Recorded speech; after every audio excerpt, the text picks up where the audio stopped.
Olá pessoal, graça e paz, tudo bem com vocês? Tudo tranquilo? Então tá bom demais. Quero deixar esse vídeo para você. Esse vídeo para a nossa meditação. Tenho certeza que vai nos ensinar muito. É o testemunho de uma jovem, que teve um encontro com Jesus. Então, gostaria que você visse esse vídeo até o final. Amém? Isso aí, você que não é inscrito no nosso canal, se inscreva. Gustavo Miranda falando da graça. Deixa seu like e vamos juntos crescer na graça e no conhecimento do nosso Deus. Amém? Um abraço.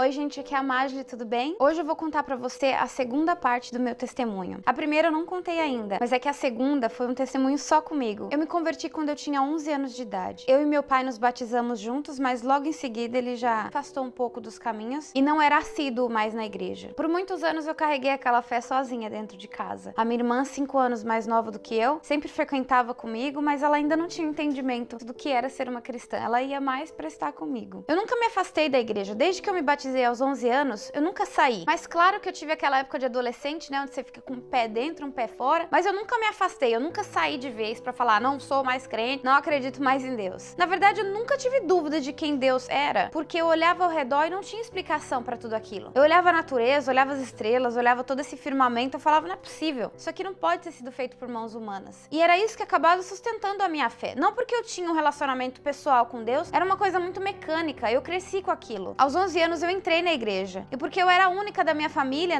praticamente ali servindo, aquele peso de você precisa ser um exemplo, você precisa realmente acreditar naquilo que você fala, ele fazia parte de mim, ficou impregnado em mim. Então eu realmente discutia sobre Deus, sabia muita coisa da Bíblia, falava com muita precisão a tudo aquilo que eu sabia, mas no fundo só eu mesma sabia que o meu relacionamento com Deus, ele era muito inferior ao que a Bíblia descrevia dos profetas. Só que a modernidade do mundo hoje fala pra gente o quê? Que o relacionamento com Deus é desse jeito mesmo, que você não precisa ter um relacionamento como Abraão tinha com Deus, porque é impossível. E é isso que eu acreditei a minha vida inteira. Eu mesmo sentindo o peso de ser uma adolescente, ter que carregar todo aquele monte de regras, aquele monte de coisas e aquele monte de pode e não pode, eu ainda tentei fazer isso muito bem, pedindo forças pra Deus, orando, pedindo o auxílio dos irmãos da igreja pra orar pela minha família. E graças a Deus hoje a minha família inteira tá aos pés do Senhor. Então eu vou entrar no meu testemunho agora. Você não sabe que tá nas trevas até que você veja a luz. E assim que você vê a luz, realmente você reconhece que você estava andando em trevas. Foi exatamente o que eu senti na minha vida depois que eu tive um encontro com Jesus. Eu não tinha ideia que eu andava em trevas, até que a luz dele brilhou no meu rosto e eu não pude mais admitir que eu andava na luz anteriormente. Eu tive que reconhecer que aquilo que eu andava era um fiasco de luz, aquilo não era luz. Eu fui pro trabalho num dia comum, estava chovendo aquele dia, eu lembro como se fosse hoje, e eu tenho o costume de ouvir muita coisa enquanto eu tô trabalhando, é um costume super diferente. Se eu tenho alguma tarefa para me concentrar, alguma coisa lógica, um cálculo para fazer, alguma coisa bem difícil, eu preciso colocar um diálogo, pessoas conversando ou uma pregação para eu poder me concentrar. Então aquele dia eu tinha uma planilha do Excel bem complexa para poder fazer. Eu me lembro hoje eu colocando assim testemunhos na internet e apareceu o testemunho de um pastor chamado Fernando Iglesias. E aí logo no primeiro vídeo ele começa o vídeo dizendo assim: eu sou pastor por mais de 20 anos, só que durante 20 anos da minha vida eu não tinha conhecido Jesus de verdade. Ele disse que participou de um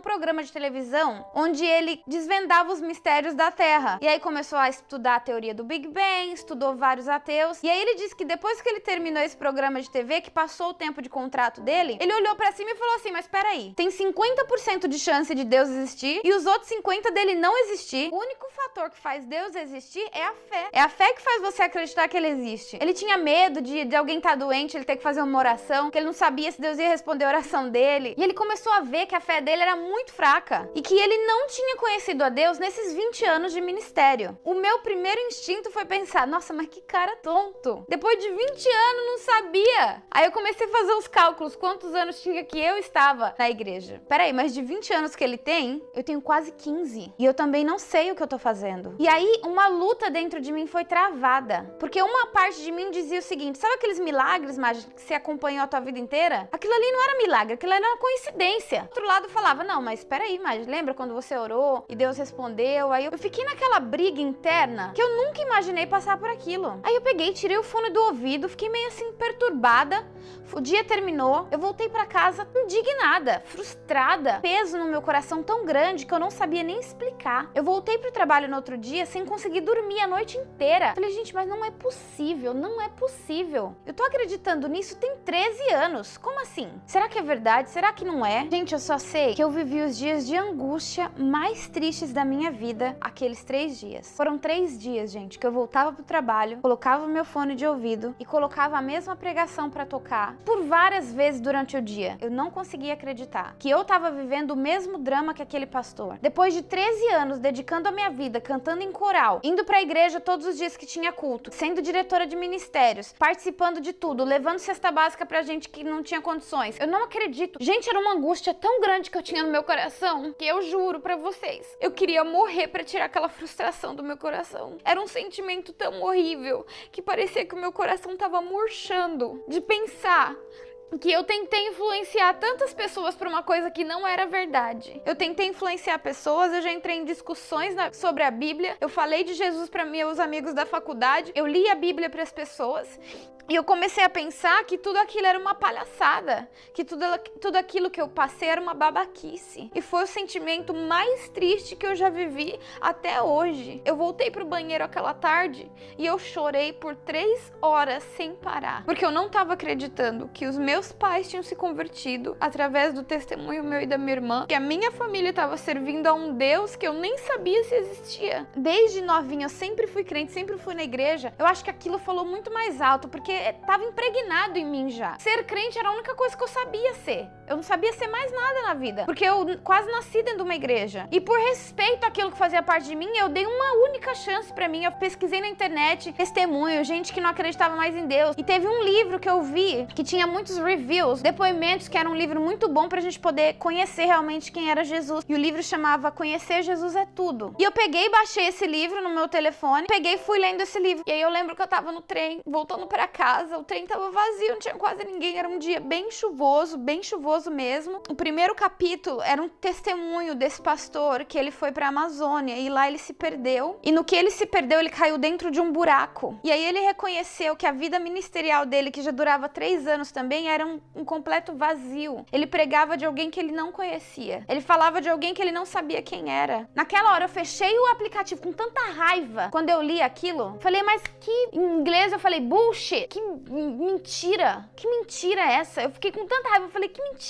Esse pastor é inventando essa história pra poder convencer a gente de uma mentira dessa. Eu tava tão perturbada, tão chateada e frustrada aquele dia, que eu fechei os meus olhos com raiva. E eu falei assim, ó, Senhor, se tem alguém aí nesse céu, se realmente existe alguém aí em cima, então me mostra. Gente, eu sabia a Bíblia quase toda de cós salteado. Eu falei, a Bíblia diz provar e vede, então eu quero ver. Eu quero te provar então, Senhor. Então se o Senhor existe de verdade, está aí no céu, me mostra. Por que o Senhor mostrou pra tanta gente, pra mim nunca aconteceu nada, eu nunca soube quem era o Senhor. Não, eu sabia que Deus nunca tinha se apresentado pra mim porque eu nunca quis. Eu nunca busquei ele pra pedir pra ele realmente fazer parte da minha vida. A minha ignorância achava que Deus que não tinha vontade de se apresentar pra mim. A minha ignorância me cegou pra eu ser egoísta de dizer, Senhor, se tem alguém no céu, se eu não sou uma palhaça aqui falando sozinha, então se apresenta. Deus, na sua infinita bondade, me fez imaginar uma cena. Fechei os meus olhos e eu não fui levada à visão, eu não fui tirada daquele lugar ali, eu estava ali naquele lugar, eu não fui tirada dali. Fechei os olhos e na minha imaginação veio um campo enorme. Eu vi um paredão enorme, assim, ó, de concreto gigante, e ele era redondo, assim, ó. E eu tava parada em frente a ele, e veio um general. Ele olhou pra mim, assim, de cima pra baixo e disse assim, menina, você pecou. E porque você pecou, você vai morrer. Na hora que eu tava questionando, no meu sonho, apareceu meu pai. E vocês sabem, através do vídeo do meu casamento, né, de surpresa, a relação que eu tenho com meu pai. Os meus pais são as melhores pessoas do mundo pra mim. Eles são tudo pra mim. Meu pai apareceu e disse assim, não, ela não vai morrer, eu vou morrer por ela. Mas não deu tempo nem de eu falar nada. Quando meu pai falou isso, chegou 2 soldados, seguraram assim, ó, embaixo do braço do meu pai, levaram meu pai pra esse paredão. Eu só vi o meu pai com a cabeça baixa e eu vi metralhadoras saindo de tudo quanto é buraco, atirando no meu pai. E eu vi o meu pai recebendo aqueles tiros que vinham de todos os ângulos. A cena mais horrível que eu já vi na minha vida. Porque era real, o sangue espirrava em mim, era real, era horrível. Na hora eu abri o meu olho e eu falei assim, peraí, tô sonhando? O que tá acontecendo? A cena começou a ficar tão real na minha cabeça que pra mim eu já não tava mais no trem, eu tava lá. Quando eu abri o olho, falei, gente do céu, que susto que eu levei. Só que o que acontece com o ser humano? Eu quis fechar o meu olho pra ver o que tinha acontecido. Quando eu fechei os meus olhos, eu vi aquela cena clássica do Getsemane. Aquela rua toda quadriculadinha, assim, de paralelepípedo, aquelas ruazinhas estreitas, aquele povo com aquelas roupas de antigamente, tudo com a pedra na mão, Jesus ali no meio com aquela cruz pesadíssima carregando ela. E eu assim, a mais ou menos uns 10 metros de distância, só observando. E aquele sentimento assim de, no meu coração veio, coitadinho de Jesus, né? Porque essa cena já tá tão martelada, todo Natal, toda a Páscoa, a gente vê a mesma cena, toda vez a mesma coisa. Aquela cena já era muito comum pra mim. E aí eu peguei, né, tô andando assim. Quando eu cheguei perto, eu tava chegando perto. Quando eu fui chegando um pouco perto, que eu vi as costas de Jesus no chão, que ele já tava todo chicoteado, pisado, sujo de sangue, aquela cuequinha branca encardida. Aquela cena já não me comovia mais. Quando eu fui me aproximando de Jesus, que eu olhei aquelas costas, eu falei assim, nossa, as costas aqui parecem tão familiar. Essa cabeça aí é muito parecida com a cabeça de alguém que eu conheço. E eu fui cercando essa pessoa. Quando eu olhei pra aquela pessoa no chão, não era Jesus que tava ali. Não era Jesus. Era o meu pai.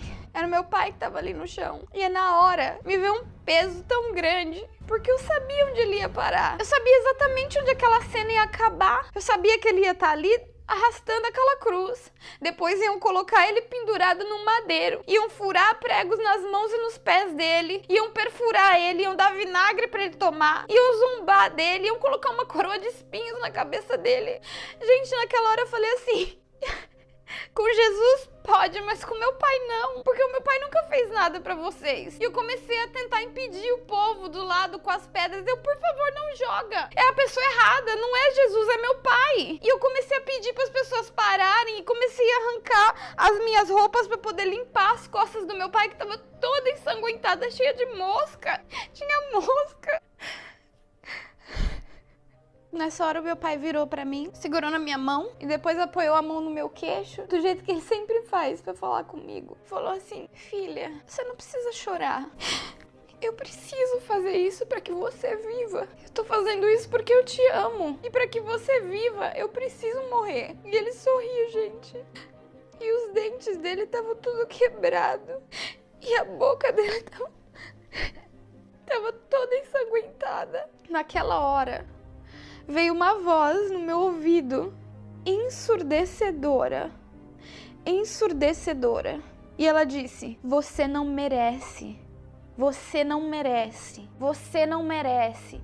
E ela foi ficando mais alta, mais alta, mais alta, a ponto de eu ouvir só assim, ó, no meu ouvido. E eu comecei a colocar minha mão no meu ouvido e levantar no trem desesperada, gritando não, não, não, porque a voz estava me ensurdecendo. E eu comecei a sentir nojo de mim. Aquela voz mostrava pra mim que eu não merecia. E eu comecei a me sentir suja. Eu comecei a ter ódio de mim por quem eu era. Eu comecei a olhar pro meu corpo e o meu corpo inteiro estava escuro. Inteiro. As minhas mãos estavam manchadas. Os meus pés, as minhas pernas, eu tava toda manchada. Existia culpa em cada artéria do meu corpo.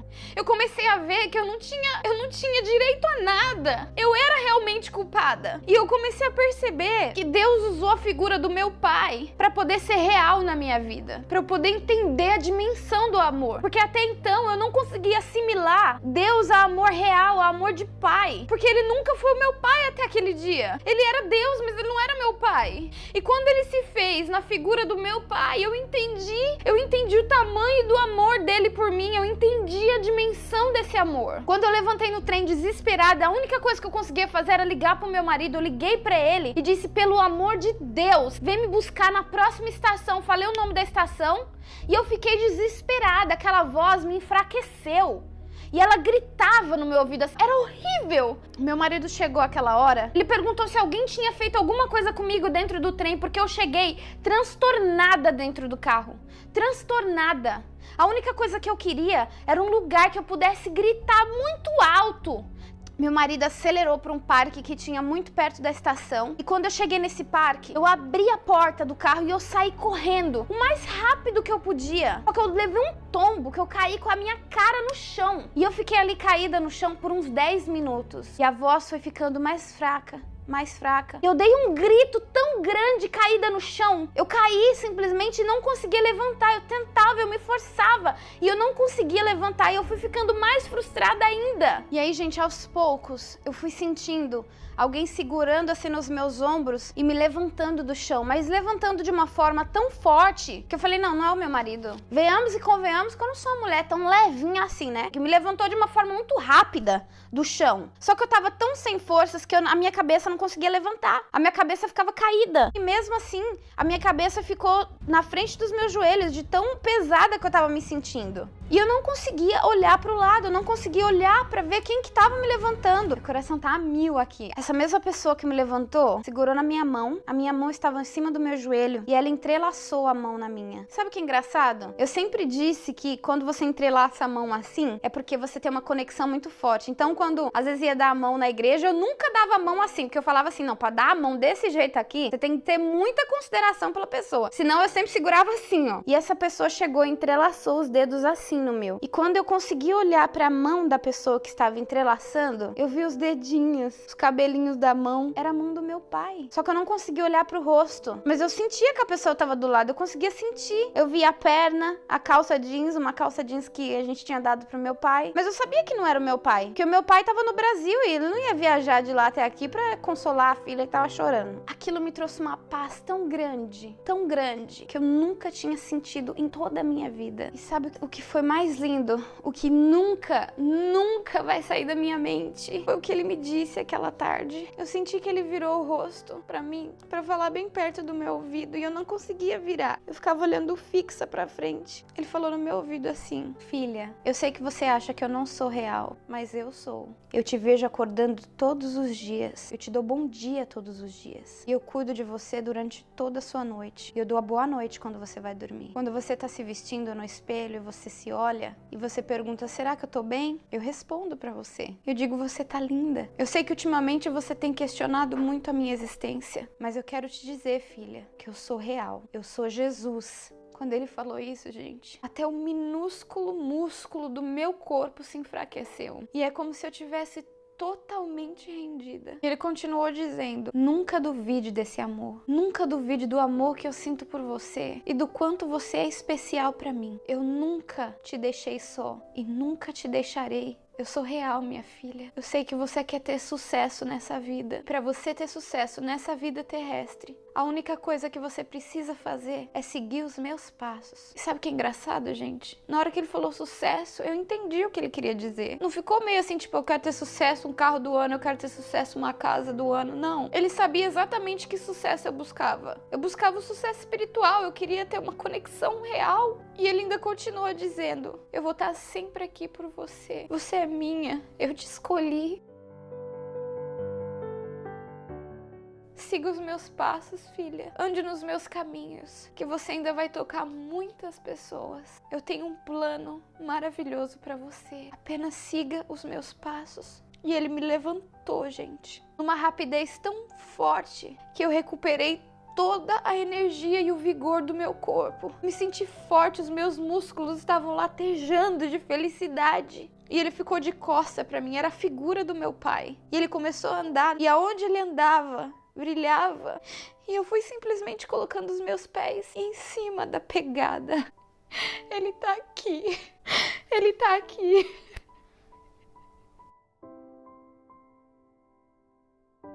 Quando eu cheguei no carro, que eu abri a porta pra entrar, ele me disse assim: você não vai abrir a porta pra mim? Eu quero ir junto com você. Eu abri a porta do passageiro e ele entrou comigo dentro do carro. E desde aquele dia, ele vem sendo o meu melhor amigo. Eu dou bom dia pra ele todos os dias, eu dou boa noite pra ele todas as noites, e ele é real. Ele segura na minha mão, ele me diz o que fazer, ele me mostra o caminho, só que eu sou falha. Por muitas vezes eu deixo ele de lado. 3 dias depois daquele acontecimento, a minha única avó faleceu. Na hora que a minha irmã me deu a notícia, sabe quando o seu coração começa a se encher de tristeza pra chorar e a lágrima vem até aqui? Ele falou de novo pra mim: por que choras? Fui eu que levei a tua avó pra descansar, você não precisa chorar. A lágrima voltou pra dentro do meu olho e não saiu. Eu fiquei triste, é claro, é uma perda. Mas Jesus disse pra mim que ele levou ela pra descansar. Quando eu tava a poucos metros de entrar dentro do avião, aquela angústia começou a tomar conta de mim de novo, porque é um voo longuíssimo e eu estaria indo pro velório da minha avó. Sabe o que ele me disse de novo? Eu entro aonde nenhum outro consegue entrar. Eu vou estar lá sentado junto com você. E ele foi o voo inteiro. E ele nunca mais me deixou. Nunca mais. Eu sei que você tem vivido momentos difíceis na sua vida. Eu sei que você tem passado por tribulações que você nem imaginava. Algumas físicas, algumas espirituais, algumas financeiras. Eu não tenho ideia do que você passa. Mas esse Jesus que tá aqui do meu lado agora, ele também está aí com você. E ele é real, ele é de verdade, ele te vê, ele te ouve, ele conversa com você. Não deixe que as dificuldades da tua vida deixem Jesus pequeno diante de você. Ele tá aqui do meu lado, mas ele é o mesmo que fez o povo de Israel vencer várias guerras. Ele é o mesmo que abriu o Mar Vermelho, ele é o mesmo que morreu na cruz por você. Para que você hoje tivesse vida, para que você hoje vivesse confortável e feliz. Hoje eu não tô nem aí se no céu vai ter mansões ou se no céu vai ter favelas. Eu não tô preocupada com isso. A única coisa que eu quero é continuar com ele. Eu só quero ficar com ele, é só isso que eu quero nessa vida. Ele me dá alegria, ele me dá conforto, ele me traz paz. Eu não preciso mais de nada. A única coisa que eu quero é que você entenda que você não precisa viver essa vida triste desse jeito. Ele tá aqui e ele quer estar aí com você. Ele só tá esperando você chamar. É só isso que ele tá esperando. E ele já esperou tempo demais. Quando a Bíblia diz que nós experimentaríamos o céu aqui mesmo na terra, ele estava dizendo sobre a presença de Jesus. É a presença de Jesus que vai fazer com que você viva o céu aqui na terra. Porque a mesma pessoa vai estar aqui e vai estar lá também. Para você experimentar o céu na terra, você precisa de Jesus. E é isso que ele está oferecendo para você hoje, de graça.